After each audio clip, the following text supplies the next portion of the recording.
Pour ne rien manquer, abonnez-vous maintenant.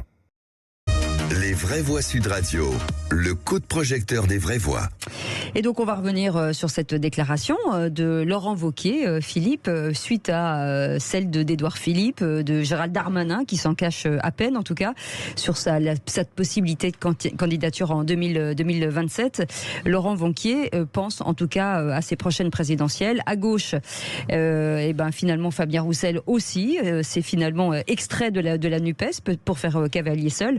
Et on va en parler dans quelques instants. Oui, est-ce que pour vous, c'est trop tôt pour se déclarer? Est-ce que ça peut être contre-productif? Ou est-ce que vous dites, tiens, Sarkozy, Chirac réélu en 2002, en 2003, il dit qu'il n'y pense pas qu'en se rasant, et ça lui a permis de gagner. Alors vous, pour 2027, est-ce que votre choix, vous l'avez fait? On a 4 réponses sur Twitter.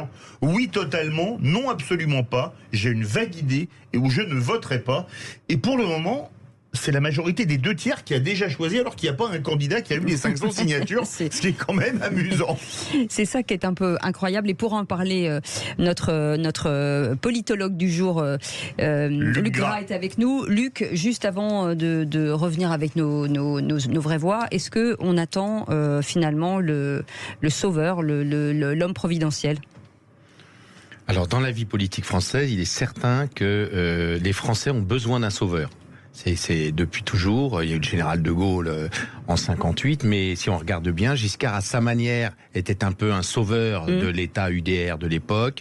François Mitterrand était un sauveur de Giscard. Chirac a aussi été son sauveur avec la fracture sociale. Et même Emmanuel Macron, en 2017, a été le sauveur contre un système sclérosé.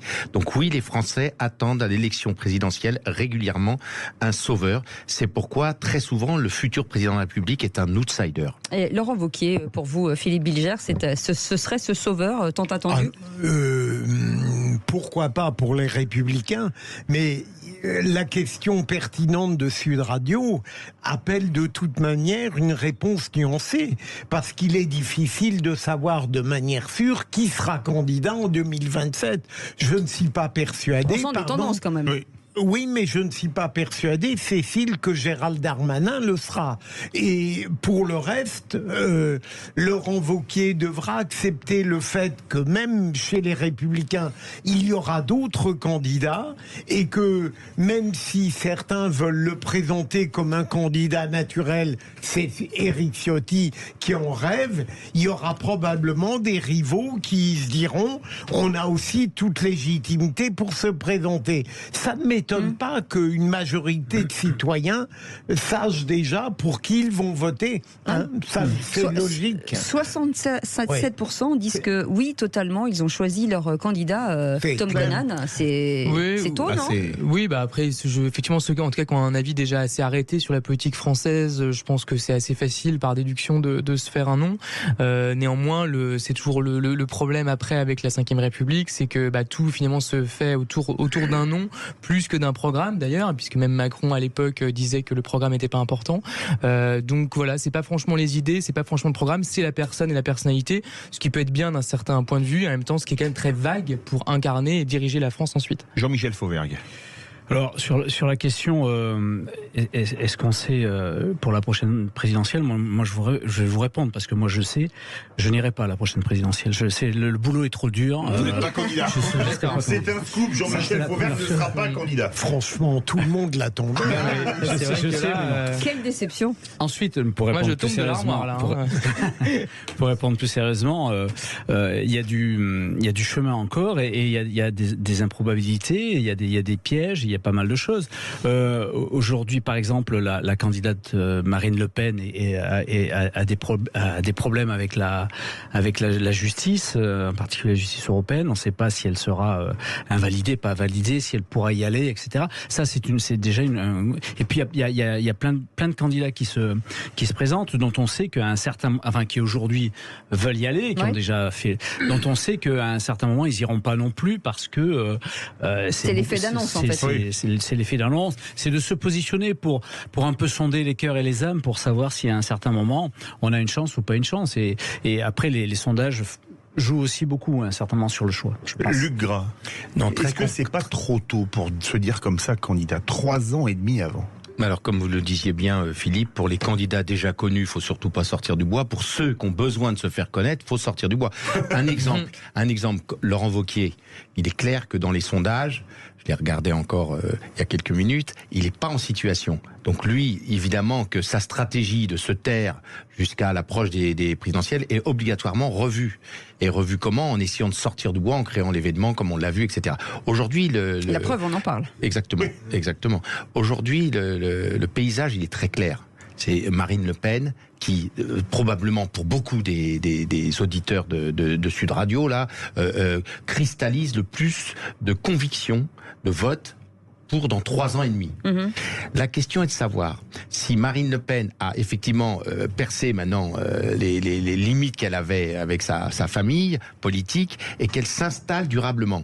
À partir du moment où elle s'installerait durablement, ce serait difficile de venir la chercher, sauf à avoir un candidat outsider qui réussirait à rassembler tous les anti-Le Pen. L'enjeu est là. Soit les autres candidats, Darmanin, Édouard Philippe, Laurent Wauquiez et même autres, Zemmour, etc. Bref, tous ceux qui ne sont pas Marine Le Pen arrivent à engager un chemin d'unité, de dynamisme, et là, elle peut se faire quand même, elle peut être remise en cause. Ou alors Marine Le Pen a dépassé le stade de on le voit bien, elle s'exprime plus maintenant, elle s'exprime pas, et pourtant elle est populaire, elle ne redescend pas. Ça veut dire quoi en politique? Et pour les sondeurs, c'est très clair. Ça veut dire qu'elle a réussi à installer une image et qu'elle a tout intérêt à ne pas bouger, parce qu'elle a installé l'image de la mère la bonne mère de la France, celle qui est en référence, celle qui nous rassure, etc. Paradoxalement, moins elle parle, plus elle est populaire. Oui. Est-ce que une critique contre elle va permettre de la déstabiliser? Toute la question est là. 3, à mon avis, et je prends des paris, il arrive que je prenne des paris stupides, alors que Pascal les dénonçait, le génial auteur des Provinciales. J'imagine, Marine Le Pen, vous avez raison, Luc, il est évident qu'elle sera candidate et que elle a une forte chance d'être... peut-être de faire un meilleur score. Je continue à penser qu'elle sera battue en 2027. De l'autre côté, pour moi, c'est une joie de savoir que la gauche et l'extrême gauche n'auront pas un candidat qui l'emporteront en 2027.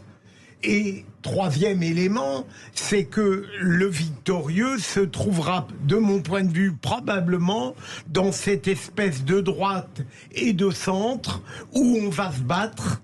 On peut imaginer Édouard Philippe, même à la limite Laurent Wauquiez ou d'autres, et c'est là que se trouvera le vainqueur. Et Marine Le Pen, à nouveau, sera battue. Est-ce que... Oui. Moi, je voudrais poser une question à Luc, si on a le droit. On a le droit de... Oui, on a le droit. Vous avez le droit, oui. Non, on n'a plus le droit. Dans la limite de la loi, mais ça, vous le savez. Ouais. Non, mais est-ce qu'Édouard Philippe n'est pas un peu dans la même situation que Marine Le Pen? C'est-à-dire, il est haut dans les sondages, il a eu des hautes fonctions, il sort pas trop du bois. Est-ce qu'on n'est pas sur le même étiage? Alors, sous la Ve République, il n'est jamais bon d'être trop haut 3 ans et demi avant. Mais regardons un petit peu en arrière. C'est assez amusant parce qu'aujourd'hui, on parle de Darmanin, on parle d'Édouard Philippe et on parle de Wauquiez. Et finalement, les 3 sont issus du RPR et les 3 représentent finalement Darmanin un peu Sarkozy, Édouard Philippe un peu Alain Juppé, et Wauquiez un peu Fillon, puisqu'il était le bras droit de Fillon. Donc on voit qu'on est toujours là dans une espèce d'alchimie. Édouard Philippe est devant. Mais rappelez-vous, Alain Juppé était devant aussi. Oui. Donc la question, elle est pour Édouard Philippe, et il le sait bien, et il essaye de cranter justement par ses interventions régulières, notamment sur l'immigration il n'y a pas si longtemps, il essaye de cranter un personnage qui sera le contraire d'Alain Juppé, c'est-à-dire alors Alain Juppé voulait incarner la France du honneur, la France, etc. Et déjà, on l'a vu, Édouard Philippe ne peut se construire, je réponds ainsi à la question, ne peut se construire que dans l'opposition. Et on oublie le maire. Mais là, on parle quand même de la droite, et dans l'hypothèse d'une alternance, parce que on peut supposer quand même que Macron est catégorisé à droite ou centre droit, je sais pas trop exactement. Mais donc dans l'hypothèse d'une alternance, qui pourrait quand même être souhaitée également par un pan assez important de la population, il y a quand même, Roussel, on en parle souvent, mais même il y a Ruffin. L'hypothèse Ruffin est pas totalement improbable, il me semble. J'ai vu qu'il avait été quand même un peu bousculé justement quand il a été mis en avant, je crois crois, dans une une de Libé, parce qu'il a vu effectivement qu'il pouvait incarner potentiellement quelque chose. Donc après, il y a encore beaucoup de chemin à parcourir, mais il a un parcours intéressant, justement. Il a été journaliste, ensuite il a donc effectivement été élu député, il est assez proche, en tout cas, des problématiques qu'il aborde, semble-t-il, toujours très présent sur les réseaux sociaux. Bon, Roussel a une autre technique de communication, mais voilà, on n'est pas non plus à l'abri qu'à gauche, ce serait quand même intéressant aussi, une personnalité forte qui puisse comme ça fédérer, parce que sinon ça va être un combat entre le centre droit et la droite, et l'extrême droite, toutes les nuances de la droite finalement, quoi. Allez, 0826 300 300 avec Christophe qui est avec nous. Christophe. Oui, je vais encore rebondir. Yes. Je vais rebondir sur une phrase de Philippe Bilger tout à l'heure dans l'émission. Oui. On ne cesse d'emmerder les Français. Voilà ce qu'a dit Philippe Bilger. Et là, à mon avis, je pense que la sanction, elle approche à grands pas. Le contexte économique, etc., fait que ça va déborder. Et je pense l'avenir nous le dira, comme disait M. Gras, s'il y a une alliance, on va dire Philippot, Zemmour et tutti quanti, je pense qu'ils ont les chances. Ils ont leur chance aussi. Voilà, c'est mon point de vue. L'avenir nous le dira. Vous parlez en fait de l'union des droites, dont David Lisnard, dans les colonnes du JDD hier, a dit que c'était, je vais retrouver la citation exacte, une combine de partis, quelque chose comme ça. Marine Le Pen ne veut pas. En tout cas, une combine de partis, c'est bien ça. Ouais, tout à fait. Et moi, à mon avis, là, ce coup-ci, j'entends, je suis dans le contexte de l'immobilier, moi. Je discute avec toute typicité de personnes, de milieux sociaux, etc. Et concrètement, je peux vous jurer, les gens sont vraiment saturés de la politique et du monde. Et je dirais que bien souvent, ce qui revient, c'est le mot corruption. C'est le mot corruption. Ah bon, voilà, restez avec nous. Et justement, moi, il me semble quand même un point dans le fait que ce monde aujourd'hui va quand même très vite, les gens zappent très vite et ont envie de nouvelles têtes, de nouvelles idées sans arrêt. J'ai l'impression que ce sera très compliqué pour toutes les personnes qui se sont déjà présentées une fois, donc y compris Marine Le Pen, y compris Zemmour et ça. Une fois, voire plus. Hein. Oui. Voilà, plus, mais au moins une fois. Je pense que ça, c'est quand même l'élément assez central dont les gens se souviendront. Dites-nous si vous avez déjà choisi votre candidat ou votre candidate au 0826 300 300. Lugra, côté Mélenchon, un peu déstabilisé en ce moment, puisque finalement on lui retire une jambe, celle du parti communiste français, je vais y arriver. Aujourd'hui, est-ce que c'est quand même l'alliance de gauche, ça reste une alliance de gauche, même sans la troisième jambe ou la quatrième jambe? En fait, ça change pas grand-chose. Là, le mouvement de Roussel, il représente 5%, ça change pas grand-chose parce que à chaque fois, Mélenchon a gagné tout seul en réalité. Mais en affichage peut-être ? Mais en affichage, ça n'a pas changé grand-chose. De toute manière, il y a 5% de gens de gauche, communistes, voire encore plus à gauche, qui ne veulent pas de Mélenchon, ils se retrouvent chez Roussel. Non, mais ce qui était intéressant dans ce qui a été dit avant, c'est que il y a place, probablement dans 3 ans et demi, pour une possibilité, comme le disait l'auditeur, de ras-le-bol et de renvoyer à la maison tous les anciens. Et on voit bien poindre, j'ai dit une possibilité, j'ai pas dit un succès, mais vont s'installer dans les corps, c'est évident. Gabriel Attal, qui est le plus brillant des macronistes, Bardella, dans les sondages, quand on regarde, il a 3-4 points de Marine Le Pen. Donc si jamais... En dessous. Donc ça veut dire que si jamais Marine Le Pen, pour une raison ou une autre, ne veut pas y aller, comme certains le pensent finalement, avec le syndrome un peu des Le Pen qui conquiert le pouvoir sans jamais vouloir l'exercer, il est pas. Et Bardella, c'est quand même c'est un champion pour le RN, comme il n'en avait pas avant. Ruffin aussi à gauche. Bon, ils sont un peu courts encore. Ils sont encore un peu jeunes. Il faut être madré. En général, sous la Ve République, pour être élu, sauf le hold-up brillantissime de Macron, qu'on l'aime ou qu'on l'aime pas, de Macron, qui a fait un coup incroyable en 2017.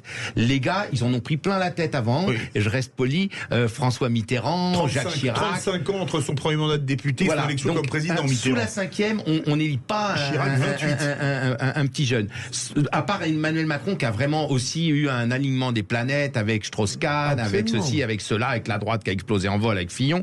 Mais globalement, ça va jouer. Moi, je suis assez d'accord, ça va jouer entre ou Marine Le Pen, si elle tient la baraque, entre guillemets, ou une possibilité de quelqu'un qui arrivera à cristalliser les droites et à être brillant pour l'emporter contre Marine Le Pen au 2e tour. C'est quand même un sacré chemin. Il faudrait vraiment qu'il y ait une vraie révélation du niveau, au niveau politique de François Mitterrand, de Jacques Chirac, de gens vraiment, de très grande qualité politique. Est-ce qu'il y a Oui, mais pardon, allez-y, Philippe.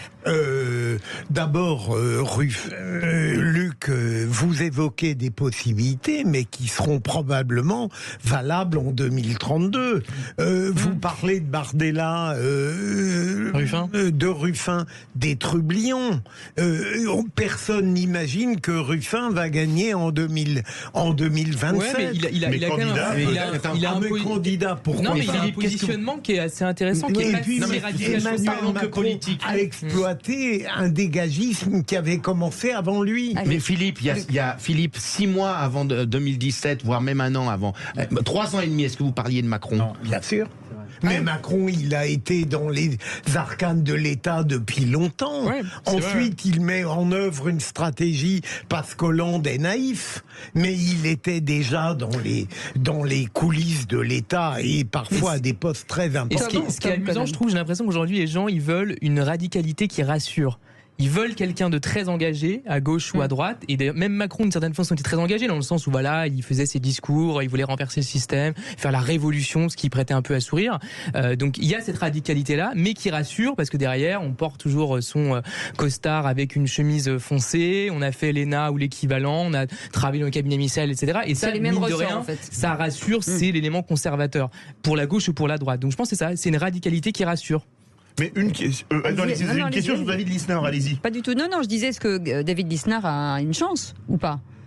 Il a donné une grande interview hier dans le JDD. Non, mais à ce stade-là, rien n'est joué. Rien n'est joué. On a un décor. Il y a Marine Le Pen qui est installée en favorite, avec les avantages et les inconvénients de la position, parce qu'on va creuser un petit peu plus sur Marine LePen. Et tous les outsiders sont à peu près sur la première ligne de départ.